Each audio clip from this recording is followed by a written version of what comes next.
Bismillahirrahmanirrahim. Assalamualaikum warahmatullahi wabarakatuh.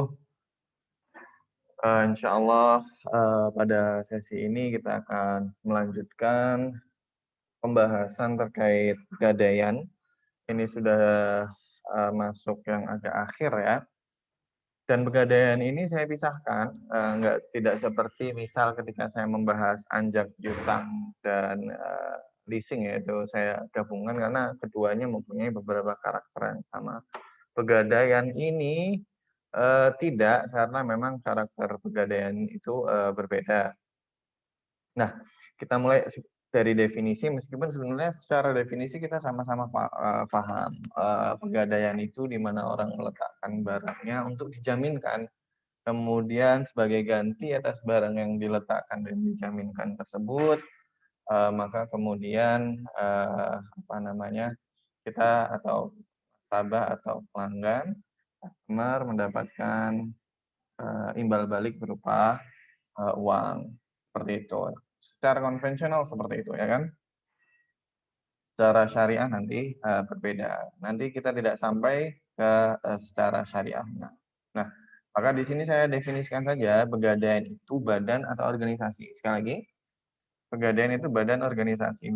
Bisa individual sih nggak masalah.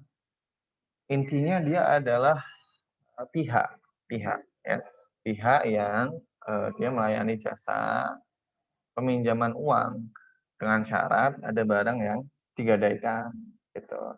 Dengan mencontoh saya mau butuh uang 10 juta, saya gadaikan sepeda motor saya.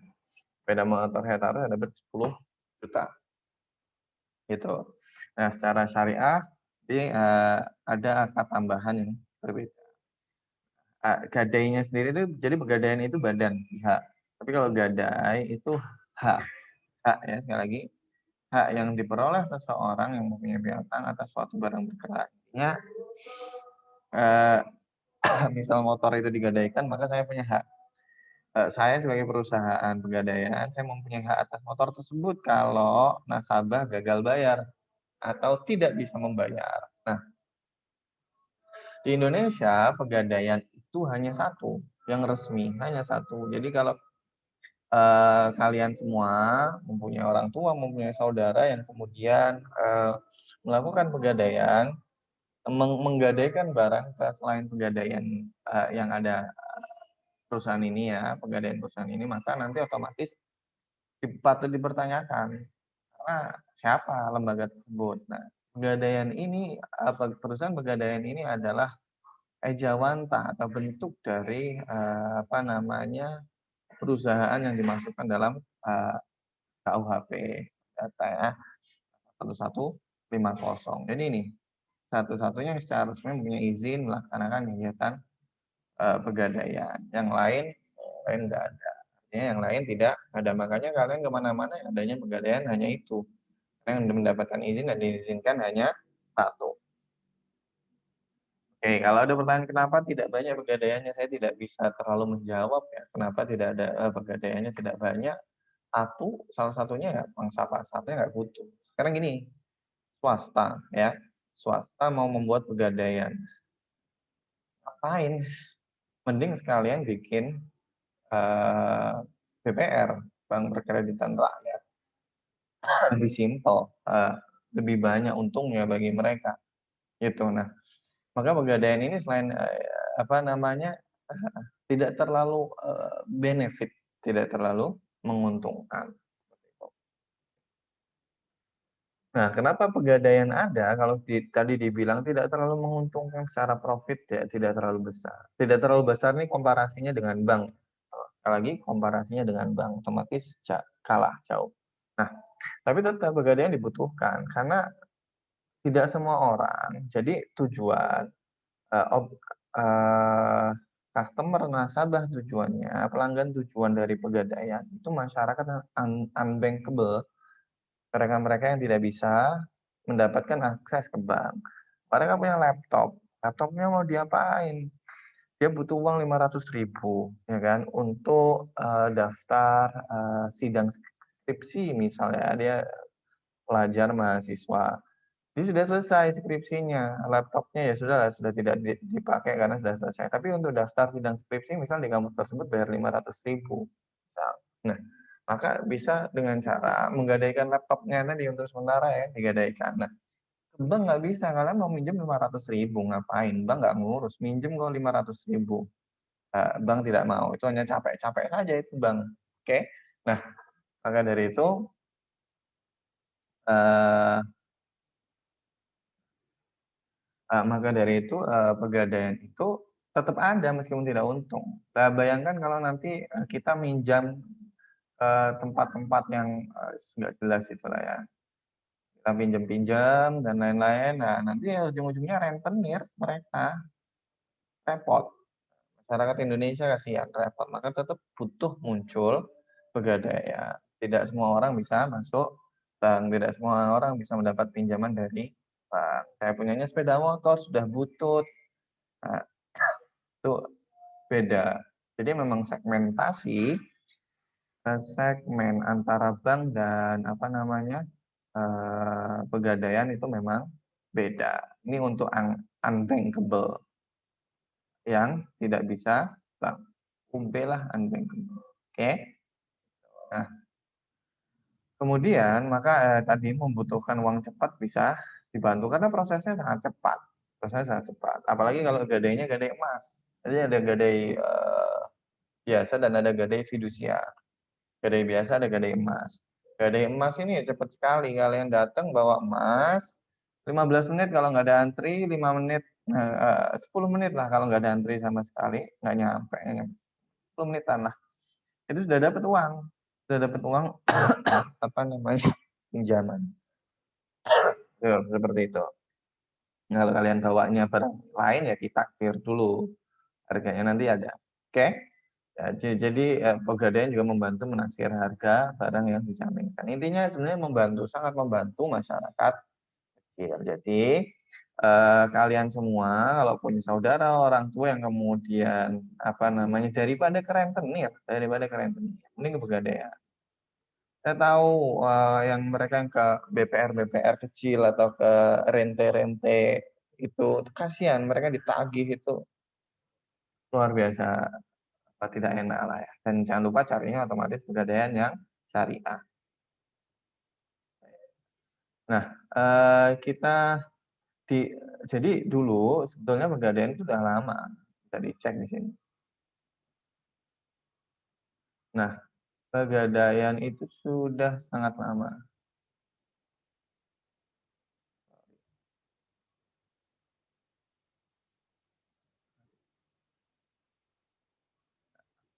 Jadi ini, dari 1746.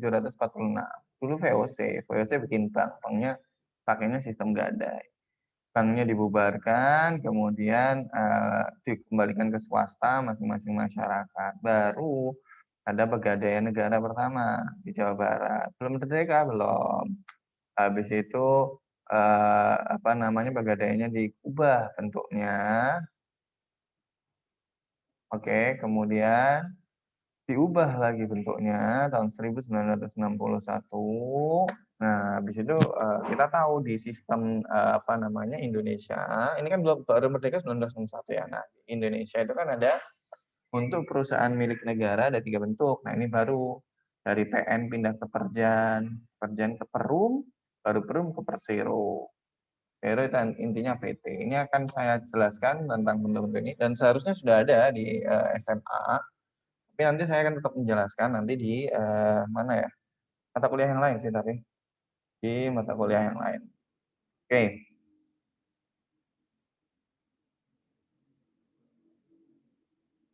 Nah, jadi bagaimana proses peminjamnya di sini dan sini? Oke ya, tapi saya coba pakai gambar saja menjelaskan ini.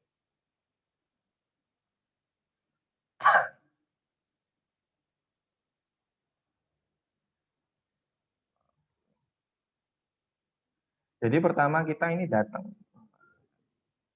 Kita ini datang barang dan kopi KTP. Barang ini barang yang akan digadaikan. Kalau kalian menggadaikan laptop, kalau kalian menggadaikan dan lain-lain. Oke, bisa dibawa dan bukan bisa harus dibawa kemudian ada fotokopi KTP. nanti petugasnya akan ngurus. Ini ada petugas. Petugasnya ini akan mengecek dulu barang jaminannya diserahkan kepada penaksir.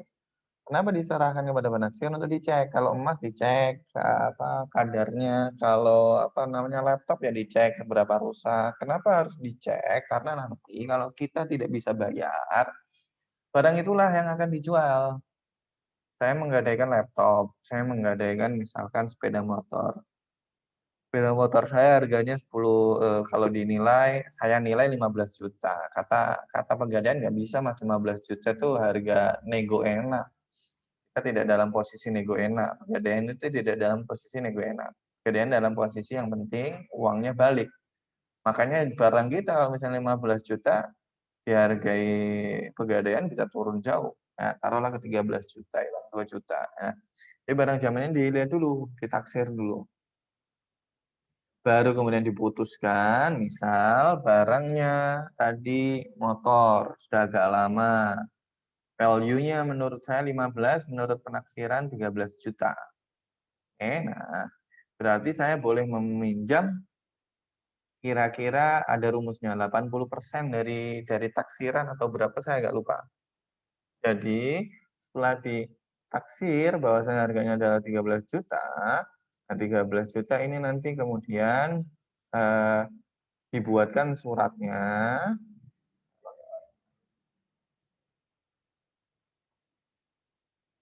dibuatkan suratnya 13 juta, ya kan? Kemudian surat inilah yang diberikan ini plus uang, gitu. Andai kata nanti si nasabah tidak bisa bayar, maka motornya tadi dijual. Motor dijual, kalau ada kelebihan harga, ini tolong dicatat, kalau ada kelebihan harga maka tetap milik nasabah karena dia bebannya adalah 13 juta. Jika tidak ada yang lain ya, jika memang hanya 13 juta, tidak ada tambah-tambahan ya 13 juta. Motor kok kejual di harga 14, maka 1 jutanya milik nasabah. Dan itu jarang. Gitu. Nah, 13 juta ini tidak sepenuhnya, mungkin hanya 80%.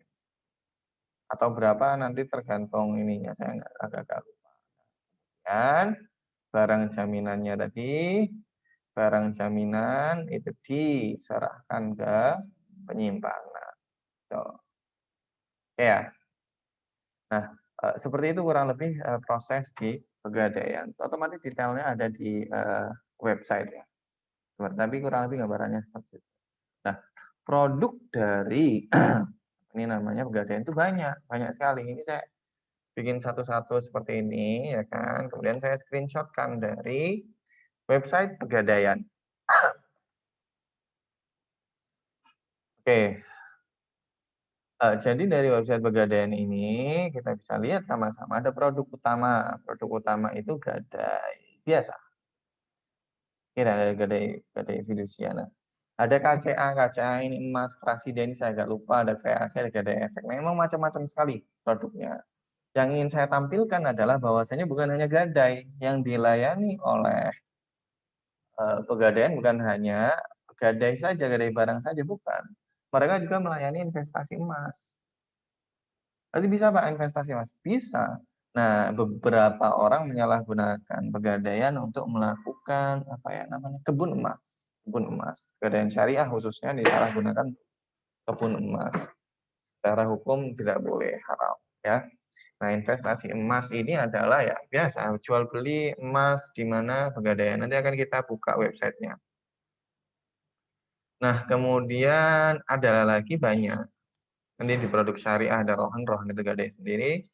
Bahkan ada arum haji, ya, pegadaian untuk memfasilitasi haji. Jadi banyak sekali. Nah, di luar daripada itu ada jasa taksiran. Apa maksudnya jasa taksiran? Kalian punya logam mulia, kalian punya emas, kalian punya logam mulia lain, kalian butuh ditaksir berapa? Nah, itu bisa. Kalian mau nitip, ya kan, mau pergi, rumah kalian di Jawa, mau pergi ke Sumatera. Barangnya bingung, barang berharga mau taruh mana, dibawa ke Sumatera, ntar malah hilang juga. Bisa dititip di pegadaian. Jadi, kita jangan mempersepsikan pegadaian hanya menerima gadai, tidak. Dia juga menerima taksiran, menerima titipan, menerima sertifikasi batu mulia. Boleh, aki nggak tahu saya. Aki apakah batu mulia yang perlu disertifikasi itu nggak tahu saya. Oke ya batu mulia itu emas, perak itulah dan beberapa lain jenis lain itu ada apa saya nggak terlalu hafal.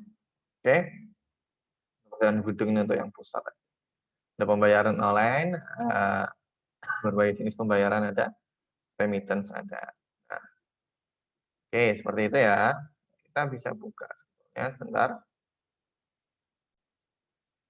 Nah ini pegadaian. Nah, cari produk yang di sini.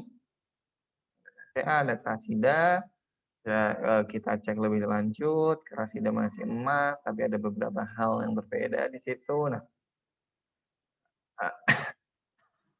nah jadi ada banyak dan semua bisa kita cek secara detail karena saya bukan saya bukan sales dari Pegadaian, saya tidak merasa perlu untuk menjelaskan satu persatu secara detail. Yang jelas secara garis besar ada investasi emas, ada apa namanya gadai biasa dan lain.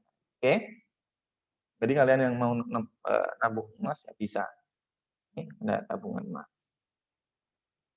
Ada harga emas, ada harga jual, ada harga beli, ya naik turun seperti itu. 5 years. Nah, naik. Ini tahun 2018, 2021. Trennya naik 200. Oke. Kalian beli sekalipun, itu kalian jual ya, kalian beli 1 Juli 585.000, kalian jual di 880, 300.000, tahan 3 tahun.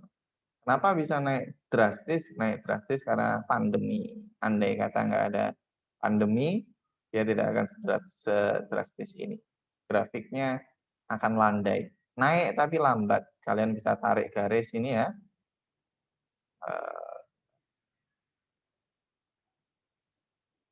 Kalian bisa tarik garis, ini landai di sini. Ya. Aslinya landai, tapi di sini kalian bisa lihat grafiknya sudah berbeda gara-gara pandemi. Tapi kalian cek setelah peak di pandemi ini mulai trennya turun. Ya ada naik tapi trennya adalah tetap turun. Nah, itu kita membaca lah kalau mau investasi emas. Nggak kemudian langsung asal-asal. Itu ya kalau mau harus jangka panjang. Oke, jadi ini. Jadi bisa tabungan emas, ada macam-macam. Baik, lanjutkan. Nah, ini ya ada banyak sekali, saya nggak mau satu-satu nanti terlalu panjang. Oke, jadi kita masuk ke yang penting tadi. Ini mekanisme tadi sudah, kemudian saya narasikan beberapa terkait kredit gadai. Jadi kredit gadai tadi kan kembali ke definisi tadi ya, sudah didefinisikan juga. Intinya seseorang yang berutang itu memberi kuasa untuk menggunakan barangnya, barang bergeraknya. Oke, kalau sudah diserahkan untuk melunasi utang. Jadi kalau sekali lagi saya ulangi, kalau saya nggak mampu membayar, saya menggadaikan sepeda motor, 13 juta saya dapat, saya nggak bisa membayar 13 juta, maka pihak pegadaian mempunyai hak menggunakan barang saya untuk keperluan apapun, memenuhi perkara piutang ini. Ya jualnya lelang. Kalian kalau mau cari, ya namanya lelang.go.id.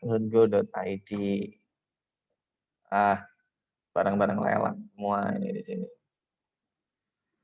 Oke, nggak saya perlama nih barang-barang lelang mana aja. Ini ada sepeda motor 2 juta.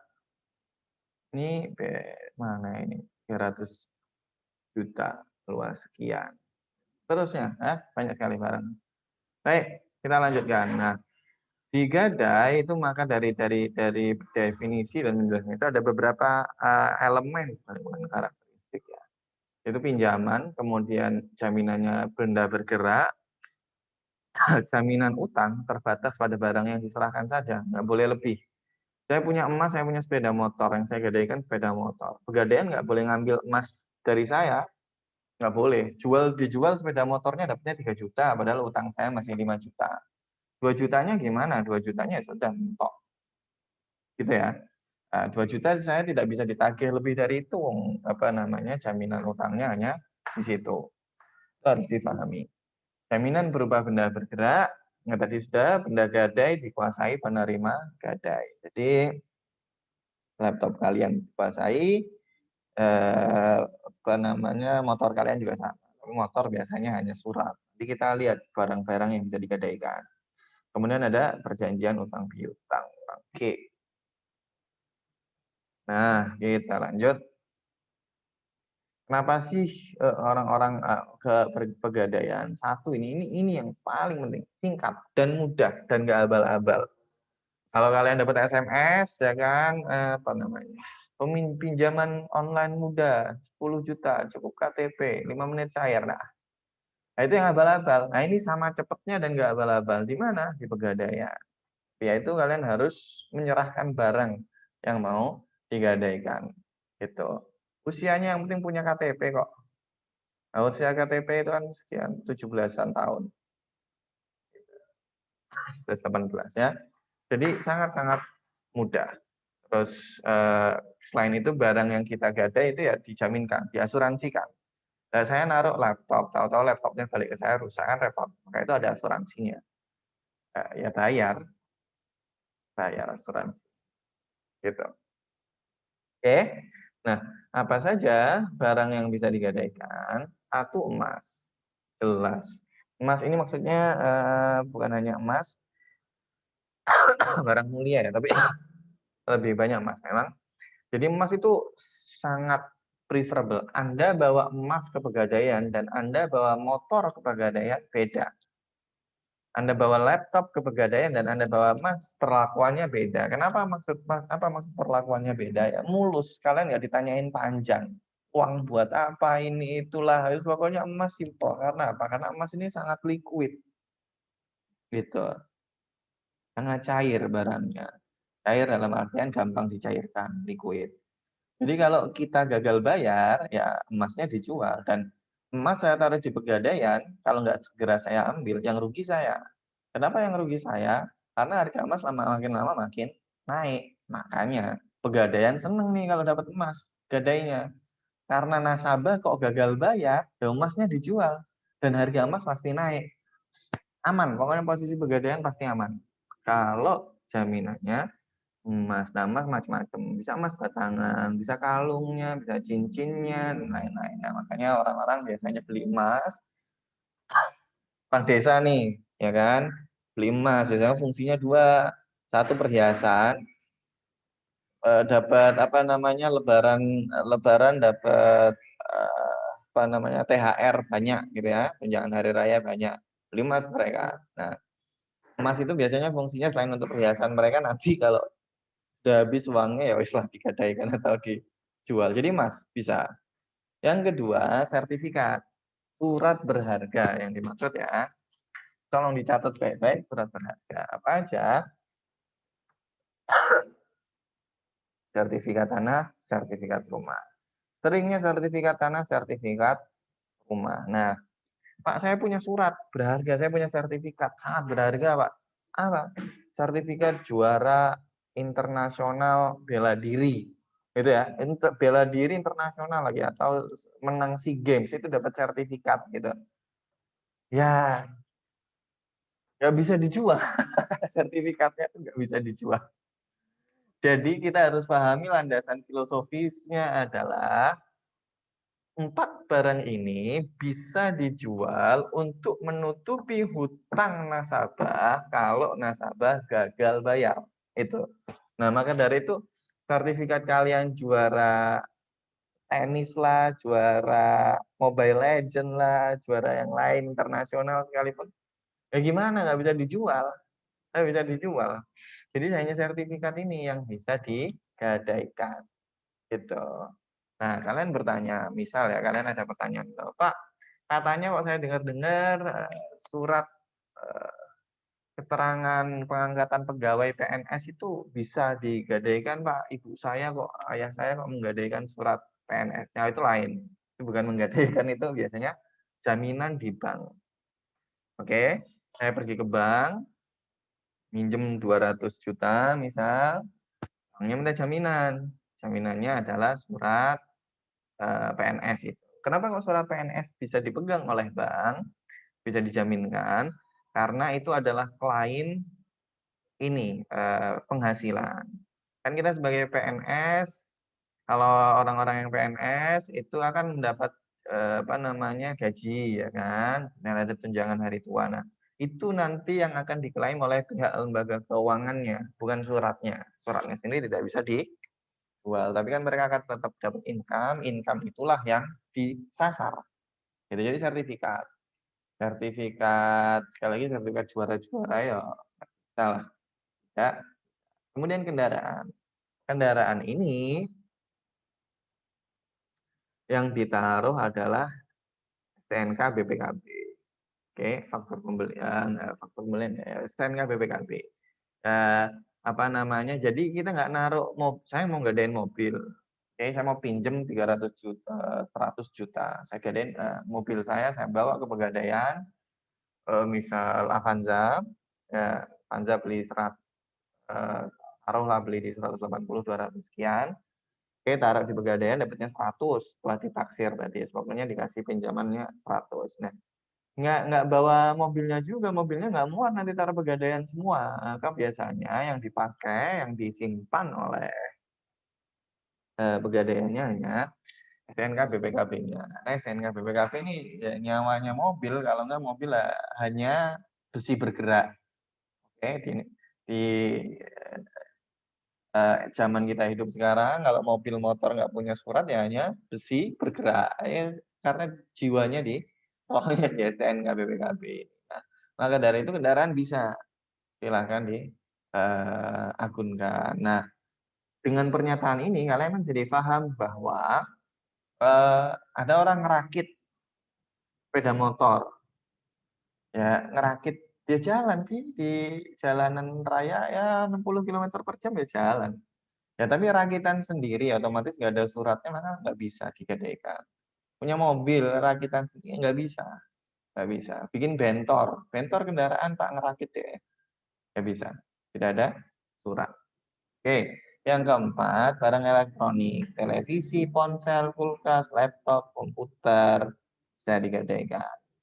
Nah ini mungkin beberapa mungkin malah udah pernah nyoba menggadaikan barang elektronik. Jadi nanti otomatis sekali lagi semuanya akan ditaksir harganya. Ya, ditaksir harganya kemudian diputuskan laptopmu kemarin beli 5 juta, sekarang udah agak-agak rusak-rusak gitu, kalau jelek-jelek kalau dijual sama Pegadaian itu dapatnya 1.500.000. Ya kamu dapatnya pinjem cuma boleh 1 juta. Gitu. Handphone dulu beli di angka 2 juta.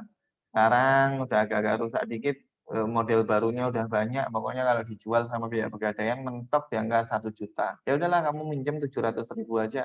Nah itu model Pegadaian memang seperti itu. Oke ya, jadi 4 ini boleh dipinjamkan. Jadi gadaikan. Ya, kemudian kita bertanya-tanya, sumber dananya Pegadaian itu dari mana tuh ngasih pinjaman terus-terusan itu emang dia punya uang dari mana? Ada banyak. Satu modal sendiri ya, modal awal, kekayaan negara di luar APBN, dulu ini di awal banget, di awal pembuatan. Ada penyertaan modal pemerintah ada laba. Jadi laba mereka sendiri dikumpulin, ditahan ini tidak dipakai banyak, karena untuk keperluan operasional. Nah, mereka juga bisa menerbitkan surat utang, mereka bisa pinjaman jangka pendek dari BMT, BPR, mereka bisa meminta pinjaman pendek dari perbankan. Jadi ya karena minjem itu mereka otomatis harus untung sehingga biasanya harga gadainya bukan harga ya. Ya harga sih kalau kita konvensional bicara ya bunga, tetap bunga, konvensional bunga. Kalau di syariah kita bicaranya di jasa penitipan barang. Penitipan barangnya sekian, 10.000 seminggu misalnya, itu dihitungnya dari situ, untungnya dari situ. Kurang lebih seperti itu. Materi Pegadaian memang tidak terlalu pusing ya, karena sudah sehari-hari kita lihat, sudah sehari-hari kita dengar juga, mengatasi masalah tanpa masalah keadaan kita. Baik, terima kasih saya cukupkan di sini, semoga bisa dipahami dan, membawa manfaat, semoga berkah. Terima kasih. Assalamualaikum warahmatullahi wabarakatuh.